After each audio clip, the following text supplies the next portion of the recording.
Welcome back everybody, saudara semuanya di seluruh dunia. Gue bilang juga apa? Gue bilang juga apa? Krisis keuangan, krisis pangan, krisis energi makin memperburuk situasi.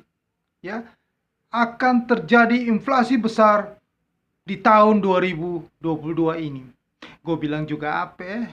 Makanya itu Anda harus antisipasi, Anda harus dengar nanti solusi yang saya katakan. Ini adalah solusi yang uh, yang memang benar-benar dasarnya memang begitu, basicnya memang pakai solusi ini. Tidak ada cara lain ya untuk antisipasi kondisi yang nantinya menjadi suatu masa di mana merupakan era baru.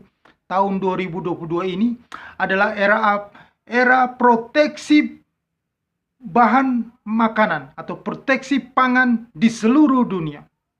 Jadi di seluruh dunia akan melakukan proteksi untuk bahan makanan, pangan ya untuk kebutuhan.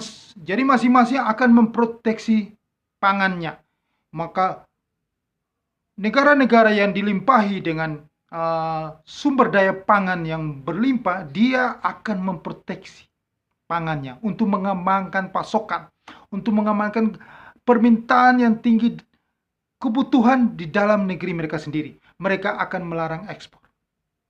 Nah, kita lihat kilas balik di awal-awal tahun 2020 ya, di mana pada saat itu disahkanlah jadi virus COVID-19 merajalela di seluruh dunia. Maka pada awal sekitar bulan Maret 2020 disahkanlah menjadi pandemik global ya. Nah, dari situlah muncul masalah ini. Masalah ini mulai muncul dari situ. Dengan disahkannya pandemik, maka dari situlah mulai ditutup semua sektor-sektor bisnis ya. Semua sektor bisnis ditutup, hanya menyisakan satu sektor bisnis, yaitu sektor kesehatan. Mulai dari farmasi, rumah sakit, ya, alat-alat kesehatan, semuanya. Hanya kesehatan saja yang bisa hidup di saat itu. Maka dari situlah karena terjadi penutupan sektor-sektor bisnis tidak bertumbuh, maka kapasitas produksi itu jadi menurun. Ya, karena kapasitas produksi menurun drastis, akhirnya terjadilah yang namanya pemutusan hubungan kerja massal. Terjadi PHK massal. Ya. Nah, terjadi PHK massal ini, permintaan akan barang-barang produksi itu menjadi menurun. Daya beli sudah mulai menurun di saat-saat itu. Daya beli ya di rumah tangga, belanjanya sudah mulai berkurang. Ya. Kenapa itu semuanya permintaan menjadi menurun? Ya, karena mobilitas penduduk itu dibatasi karena terjadi lockdown itu. Ya.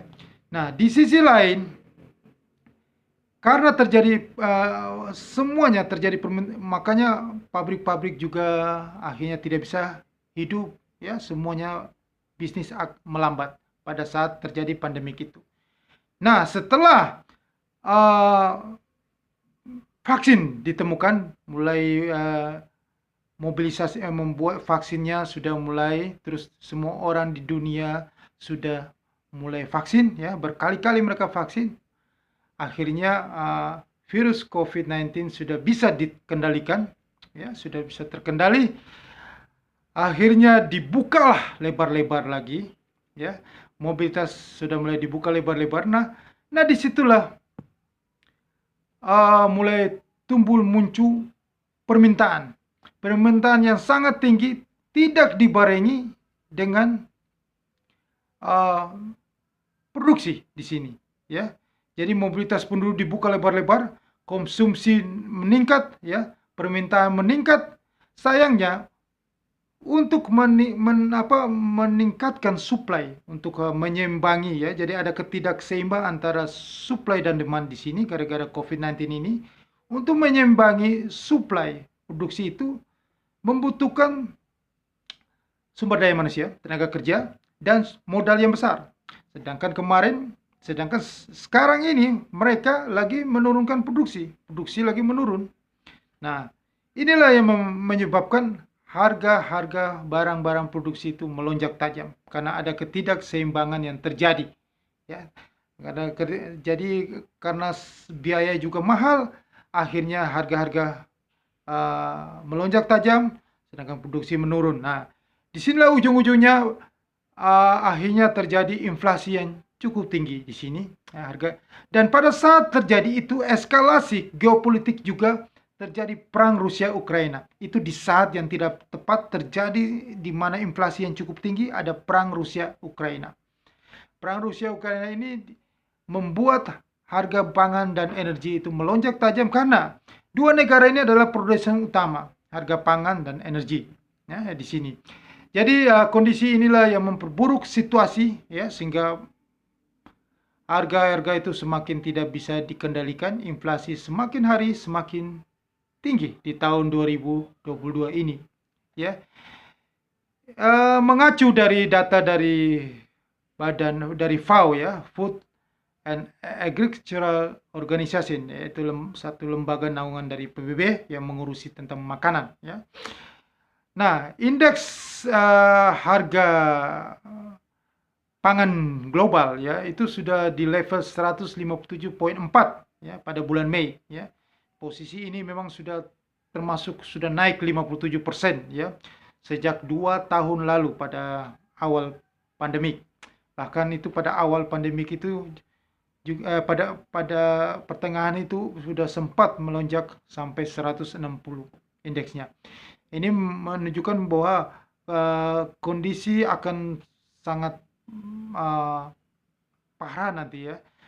Dan kondisi semua negara ya pasti ingin mengamankan kebutuhan pangan, kebutuhan dalam negeri sendiri. Jadi mereka pasti akan memproteksinya dengan melarang ekspor. Negara-negara yang seperti India yang berlimpah gandum itu sudah melarang ekspor. Nah, inilah yang penyebabnya membuat harga-harga itu melonjak tajam ya. Sehingga itu ada salah satu perdana menteri pertanian dari Jerman ya. Saya sebutin namanya Cem Odnesir, yaitu pada konferensi pers di Stuttgart dia mengatakan jika semua negara atau semua orang mulai memberlakukan pembatasan ekspor atau menutup pasokan itu akan memperburuk krisis. Ya, dia juga menyerukan kepada India supaya memikul tanggung jawabnya sebagai negara G20. Maka ini saya memprediksi bahwa proteksi pangan ini akan berkepanjangan, ya, akan panjang, ya. Dan bukan hanya di tahun 2022, ini akan berlanjut ke tahun 2023. Nah, dengan ini maka situasinya sangat buruk. Inflasi sulit dikendalikan. Anda bisa lihat di Amerika sudah begitu tinggi inflasinya. Ya. Pada bulan Mei sudah 8,3, masih tetap tinggi ya. Dari 8,5 April. Ya. Angka-angka inflasi di dunia ini, di Inggris, di Eropa 9%, itu angka-angka yang cukup tinggi. Ya, nanti bisa terjadi juga di Indonesia, di negara kita. Dan ini akan tidak bisa selesai dalam tahun ini. Bank Sentral Amerika akan begitu hawkish naikin suku bunga supaya meredam inflasi. Ya. Nah, kita lihat ya, Indonesia juga apa dampaknya terhadap negara kita Indonesia. Pemerintah Indonesia harus berhati-hati dengan kenaikan harga bahan pokok makanan, harga-harga pangan ini. Karena kondisi harga pangan yang tidak bisa dikendalikan harganya, ini akan memperburuk ekonomi dan rakyat akan semakin susah. Rakyat akan semakin kelaparan. Daya beli sekarang lagi menurun. Rakyat akan sangat tidak sejahtera dengan harga-harga bahan pangan pokok akan naik ini. Pemerintah harus melihat ini ya. Pemerintah harus punya subsidi, anggaran yang besar. Pemerintah harus bisa mengatur jalur distribusi. Pemerintah harus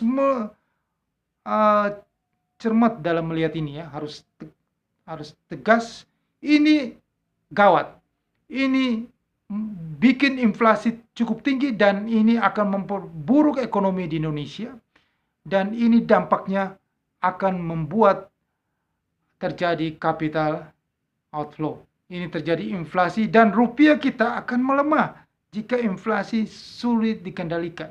Ya, rupiah kita akan sangat lemah karena nanti kalau inflasi terlalu tinggi, mau nggak mau Bank Sentral Indonesia (BI) akan menaikkan suku bunga. Jika menaikkan suku bunga, otomatis sektor bisnis akan susah pendanaan, maka ekonomi akan lemah di Indonesia, maka rupiah akan semakin terpuruk, apalagi Bank Sentral Amerika menaikkan suku bunga.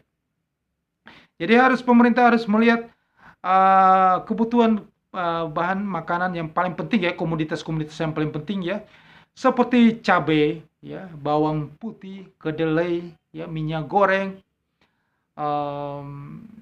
ya, dan lain-lain kelompok makanan di sektor makanan. Dan sektor energi juga harus melihat tentang batu bara, gas alam, harga BBM, harga listrik, harga LPG, ya, itu harus diperhatikan.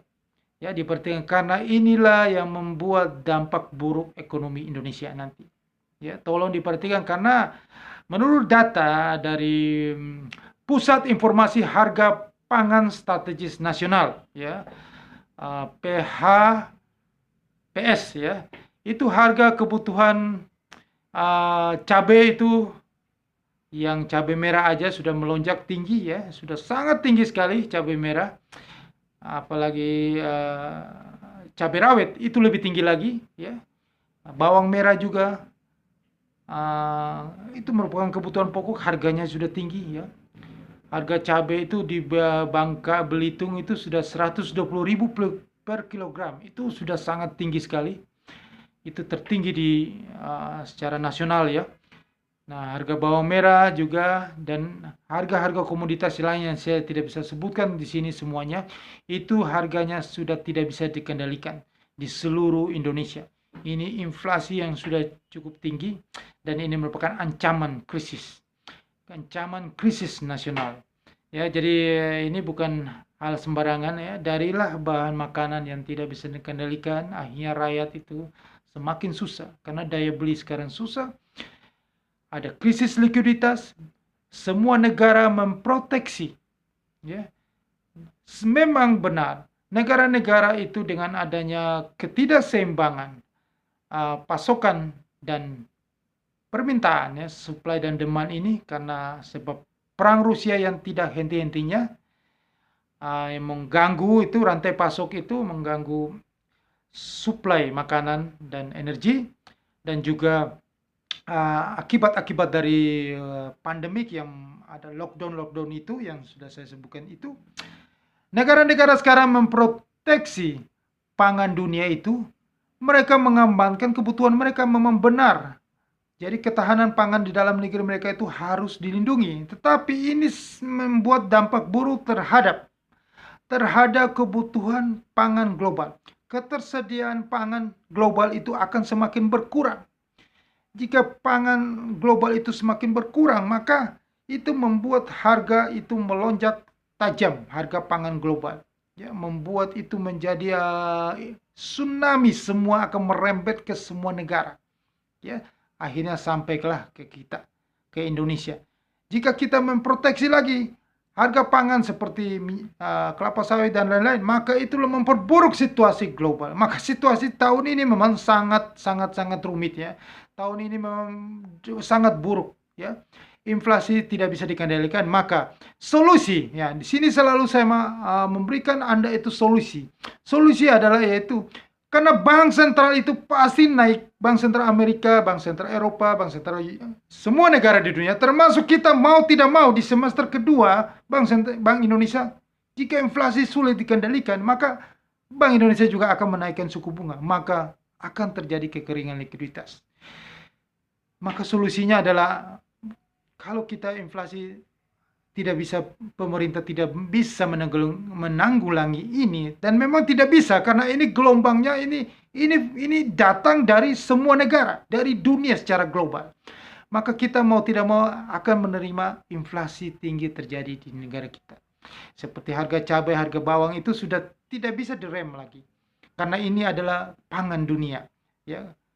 Ada kaitannya. Maka solusinya ya Anda mau eksis di tahun 2022, ya Anda berubah haluan bisnis Anda.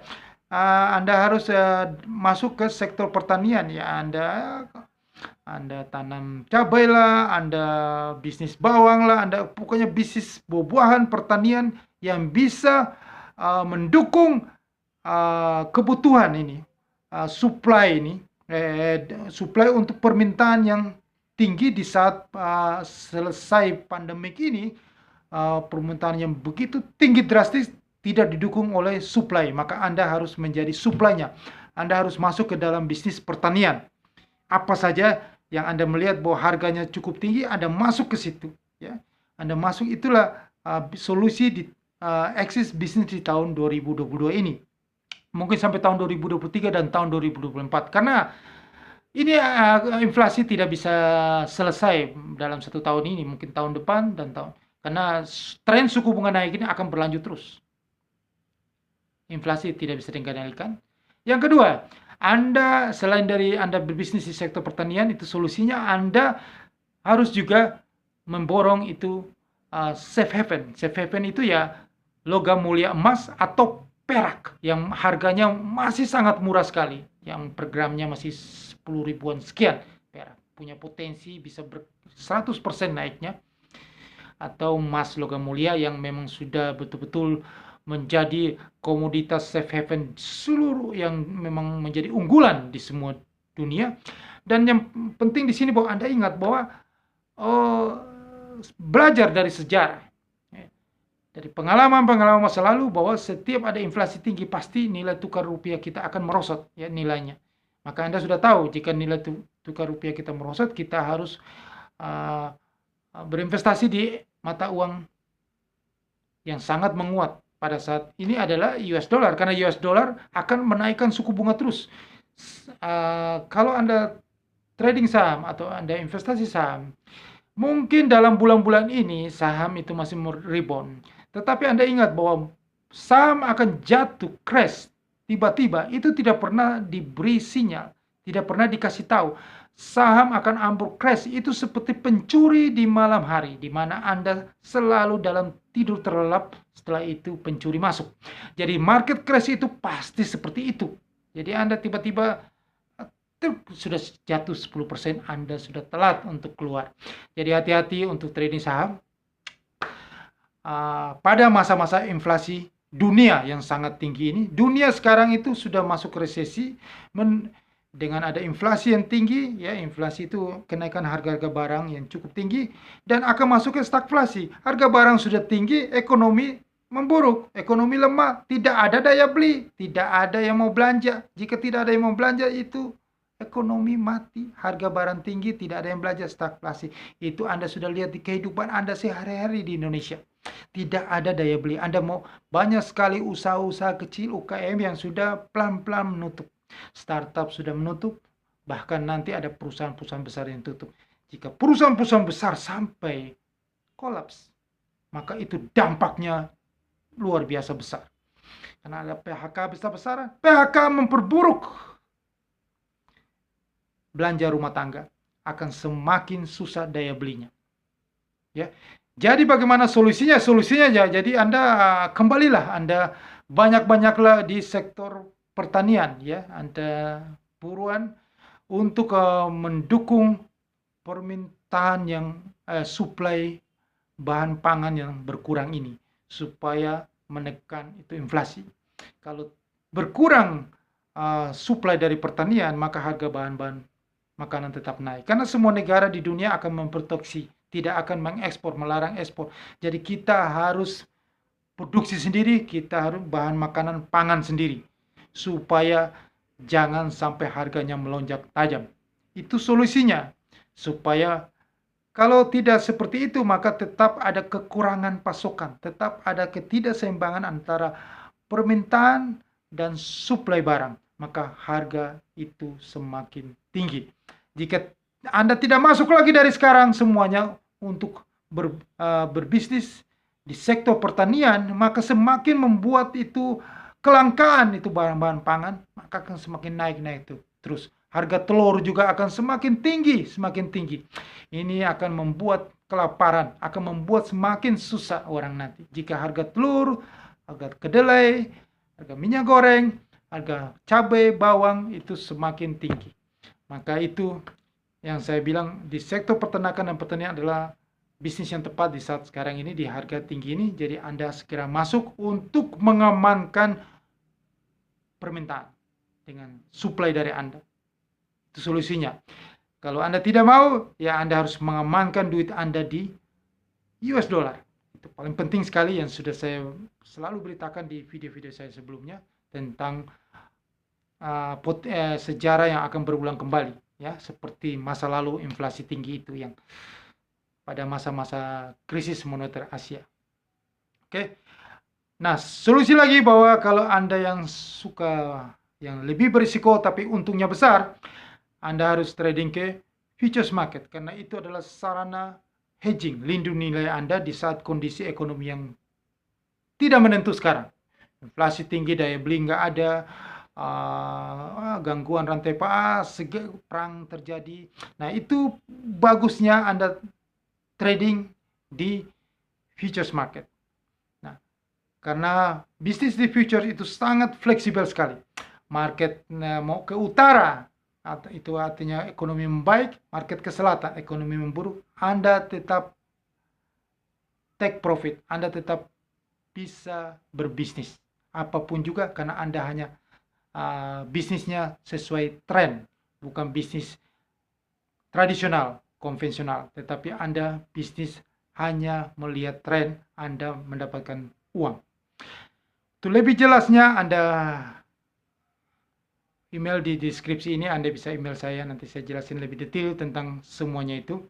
Dan jika Anda sudah trading di futures market, jika Anda mau join dengan link broker yang sudah saya sediakan di deskripsi ini, maka saya akan membantu Anda memberikan sinyal-sinyal terbaik supaya Anda bisa profit maksimal.